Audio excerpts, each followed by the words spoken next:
tardes. Soy Marely Quintero, estudiante de la maestría en didáctica de la Universidad Santo Tomás. Para esta sesión de grabación estaré compartiendo con ustedes el trabajo titulado El proceso de aprendizaje de las matemáticas en primaria. Este trabajo está dirigido por la docente Maritza Méndez Reina en el Seminario de Didáctica Matemática para Primaria. Bueno, en el pasado video, como ya vimos, el foco de atención era el análisis de contenido y temáticas, pero para esta actividad el propósito es realizar un análisis cognitivo, donde se hará una descripción de las expectativas del docente sobre lo que se espera que el alumno aprenda. Para este análisis de expectativas de aprendizaje, particularmente tomé como objeto de estudio al pensamiento aleatorio, el cual, indaga o se pregunta alrededor de la lectura, la representación e interpretación de datos extraídos en contextos no matemáticos, como encuestas, experimentos, entre otros. En este análisis vamos lo que es el análisis de expectativas de aprendizaje. Bueno, realmente el análisis de procesos de aprendizaje matemáticos se divide en tres facetas: el análisis de expectativas de aprendizaje, la trayectoria hipotética y los errores asociados. Inicialmente vamos a empezar con el análisis de expectativas de aprendizaje. Este análisis lo vamos a mirar desde tres aspectos. Un primer aspecto que es el estándar, el cual está ubicado en un pensamiento, que en este caso es el pensamiento aleatorio. Y a su vez, este pensamiento está ubicado en un conjunto de grados, en este caso para cuarto y quinto. Bajo este estándar se elegirá un curso y bajo este grado pues se define un objetivo y de este se define un tema. Luego, a partir de este tema voy a definir 4 o más capacidades de los estudiantes. Inicialmente voy a empezar con el estándar del pensamiento aleatorio para el grado cuarto y quinto, que dice: represento datos usando tablas y gráficas, como pictogramas de líneas, barras y circulares. Bajo este estándar y este pensamiento escogí en el grado quinto y diseñé el objetivo número 1, que dice: el estudiante construye recolectando datos a través de encuestas sobre situaciones presentes en diferentes contextos, tablas de distribución de frecuencia.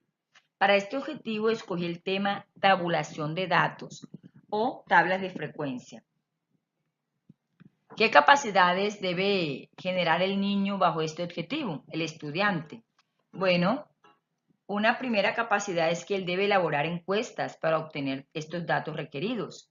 Además de eso, debe recolectar, organizar la información obtenida en una encuesta, construir tablas de frecuencia a partir de la encuesta que realizó, usar estrategias y procedimientos para recopilar y procesar estos datos, interpretar los datos a partir de la realización de la tabla y elaborar un reporte con los resultados de la encuesta sobre las características de los datos requeridos.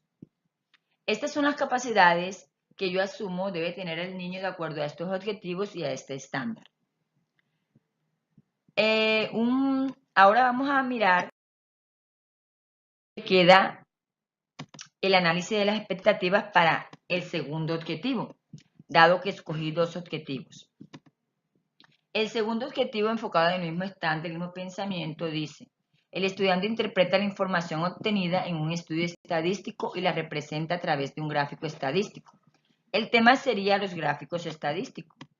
¿En qué capacidades debe tener el estudiante para este objetivo? Bueno, reconocer e identificar las gráficas estadísticas, reconocer y diferenciar entre un pictograma, una gráfica de línea, uno de barra, un diagrama circular. Además, esto debe construir, a partir de un conjunto de datos o de una tabla de frecuencia, un gráfico estadístico. Además, debe interpretar la información que él obtenga en un gráfico estadístico. Seleccionar los gráficos teniendo en cuenta el tipo de datos que utilizará.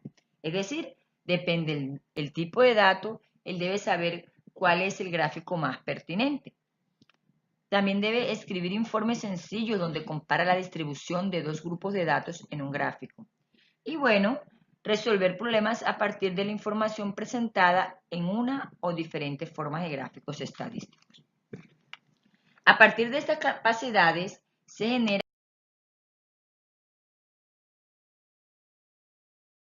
teórica.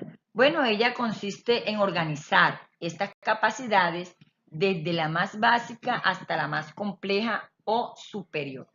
Voy a empezar por el objetivo número 1. Organicé esta trayectoria de la siguiente manera, a través de unos niveles de complejidad. En el nivel número 1, o sea, el nivel básico, coloqué elaborar encuestas para obtener datos requeridos. Ese debe ser el nivel que yo considero más básico debe tener el niño para este objetivo. Él debe saber elaborar pequeñas encuestas que le permite obtener los datos que él necesita. En el nivel 2 coloqué recolecta y organiza la información obtenida de esa encuesta.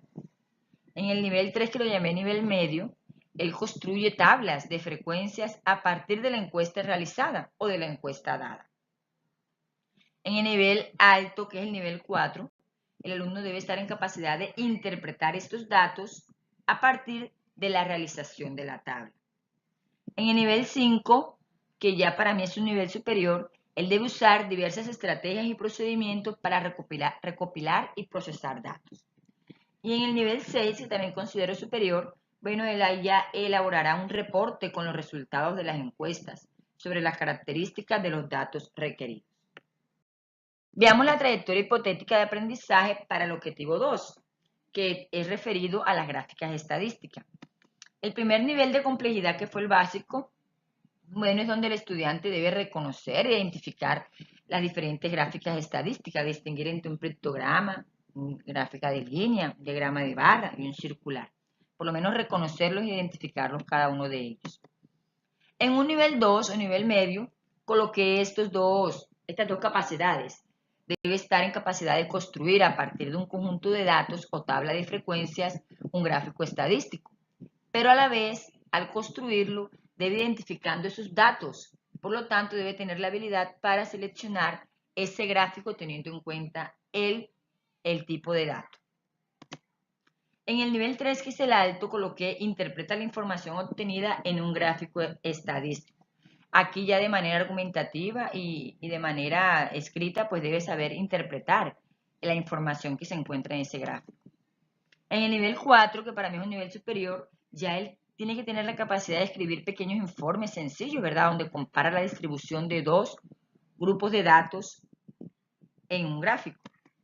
Y por último, el nivel superior, él debe resolver problemas a partir de la información presentada en una o diferentes formas de gráficos estadísticos. Por último, estos errores asociados al aprendizaje son esos posibles errores que pueden ocurrir en esta trayectoria de aprendizaje. Son algunas capacidades que el niño debió adquirir, pero que cuando llegó a ese grado, pues hemos observado que hay estos errores, no ha adquirido totalmente esa capacidad. Entonces, yo los clasifiqué en dos, en el objetivo 1 y el objetivo 2. Para el objetivo número 1, que eran las tablas de distribución de frecuencia, los errores más asociados son que los errores cognitivos, recalco compañeros, errores cognitivos. Uno de esos errores puede ser que a los estudiantes se les dificulte expresar verbalmente un concepto estadístico. Lo hacen de manera mecánica, pero no lo pueden explicar con sus propias palabras. Se acostumbran mucho a la parte procedimental en algunas ocasiones, pero al argumentarlo, al expresarlo en contexto, pues al estudiante se le dificulta. Además de eso, no diferencian la frecuencia absoluta de la relativa ni de la porcentual. Por lo menos en quinto, que llevan para grado sexto, pues ya vemos lo que es en la tabla de frecuencia, la frecuencia absoluta, la frecuencia relativa y la frecuencia porcentual. Entonces ellos tienden a llegar a grado sexto pues con estas dificultades, ¿verdad? No diferencian una de la otra. Y un tercer error es que a partir de preguntas asociadas a la tabla, el estudiante presenta dificultad al interpretar el significado de los datos. Siempre hay problemas, ¿verdad? Cuando uno le coloca una tabla, entonces le hace preguntas acerca de esa tabla y el estudiante presenta bastante dificultad a la hora de interpretarla. Bueno, en los errores asociados al objetivo número 2, que tiene que ver con la interpretación de los gráficos, interpretación y construcción de los gráficos estadísticos, vemos que los estudiantes no manejan conversiones al pasar de porcentajes a grados y viceversa. Esto en cuanto a la construcción de los diagramas circulares. He observado en mi experiencia que hay mucha dificultad en los estudiantes de quinto y de sexto. Otro error es que no saben graficar ángulos con el uso del transportador. Al construir un diagrama circular siempre se presenta la dificultad porque no manejan el transportador. Otra dificultad o error es que confunden las diferentes representaciones de los gráficos. Cierto, a veces no saben distinguir entre un gráfico de barra, un gráfico circular, un gráfico lineal, un pictograma. Entonces tienden a equivocarse. Además de eso, se les dificulta comunicar de manera escrita o verbal la interpretación de un gráfico y presentan confusión al leer textos discontinuos, en este caso los gráficos, ¿verdad? Tienen dificultad para leer una tabla, un gráfico, un diagrama. Esto es muy común en estos casos. Bueno, me gustaría aclarar que hay muchos errores asociados al aprendizaje, pues puede ser error de contexto, errores de aula, incluso hasta el clima escolar. Pero bueno, en este caso estamos hablando particularmente de los errores asociados en el aprendizaje, o sea, errores de tipo cognitivos y son los en que me voy a basar. Bien, compañeros, hasta aquí ha llegado mi socialización acerca del aporte que yo quería compartir acerca del análisis de los procesos de aprendizaje en matemática. Espero que también sea de su interés y que puedan aportar sus comentarios al respecto.